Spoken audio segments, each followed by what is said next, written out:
জাদু ঘুরে যাবে আপনি যদি টানা 14 দিন এই আমলটি করতে পারেন। আপনার উপর যে জাদু করেছে, জাদু তার উপরেই চলে যাবে আপনি যদি বিশ্বাসের সাথে টানা এই আমলটি 14 দিন করতে পারেন। কুফরি কালাম, জাদুটোনা, এটা কিন্তু আমাদের সমাজে এখন অ্যাভেলেবেল। মানুষ এখন মানুষকে আর হাতে মারে না, বাতে মারে না, তাকে কোনো কষ্ট দিয়ে মারে না। দেখা যায় ভাইয়ের সাথে ভাইয়ের ঝগড়া হয়েছে, প্রতিবেশীর সাথে প্রতিবেশীর ঝগড়া হয়েছে, তখন কি করে তারা কুফরি কালাম করে, জাদুটোনা করে করে তাকে বান মেরে একদম তাকে মেরে ফেলে, তাকে অসুস্থ করে ফেলে, তার হয়তো বা চোখ নষ্ট করে ফেলে, তার হয়তো বা বান মেরে তাকে নষ্ট করে ফেলে, একদম মেরে ফেলে। এখন মানুষ এখন হাত দিয়ে মারে না বা বকাবাজি করে না বা কোনো ক্ষতি করে না, তারা এখন কুফরি কালাম দিয়ে ক্ষতি করে। সুতরাং যে আপনার উপর জাদু করেছে, আপনি যদি টানা 14 দিন এই আমলটা করতে পারেন, তাহলে যে আপনার উপর জাদু করেছে সে জাদু উল্টা গিয়ে আপনার উপর না লেগে তার উপর লেগে যাবে।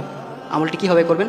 আমলটি আপনাকে টানা 14 দিন করতে হবে, আর অবশ্যই দিনে 2 বার করে আমলটি করতে হবে। ফজরের নামাজের পরে একবার আর আসরের নামাজের পরে একবার, এই দিনে 2 বার, টানা 14 দিন আপনাকে আমলটা করতে হবে। আপনি যদি এটা করতে পারেন, ইনশাআল্লাহ তাআলা যে আপনার উপর জাদু করেছে, জাদু আপনার উপর থেকে তার উপরে চলে যাবে, সে অসুস্থ হয়ে যাবে। আমলটি কীভাবে করবেন?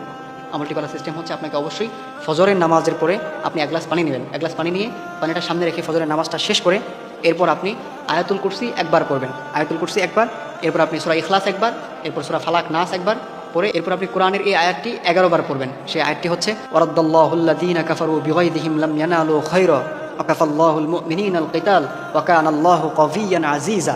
আপনারা কোরআনের এই আয়াতটি পড়বেন, পবিত্র কালামুল্লাহ মাজিদের এই আয়াতটি হাতে গুনে গুনে 11 বার পড়বেন। তাহলে প্রথমে আপনি আয়াতুল কুরসি একবার, তারপরে সূরা ইখলাস একবার, সূরা ফালাক নাস একবার পড়ে এরপর কোরআনের এই আয়াতটি 11 বার পরে আপনি আপনার বুকে ফু দিবেন, ফু দিয়ে এরপর হাতে ফু দিবেন, দিয়ে পুরো শরীর মাসাজ করে নেবেন। এটা করার পরে এরপর আপনি আউযুবিল্লাহ বিসমিল্লাহর সাথে আপনি এই আয়াতটি শুধু আগে পরে কোনো কিছু করতে হবে না, শুধু আয়াতটি 11 বার পড়বেন। ওয়ারাদ্দাল্লাহুল্লাযীনা কাফারু বিগাইযিহিম লাম ইয়ানালু খায়রা ওয়া কাফাল্লাহুল মুমিনিনাল কিতাল ওয়া কানাল্লাহু কাবিয়্যান আজিজা।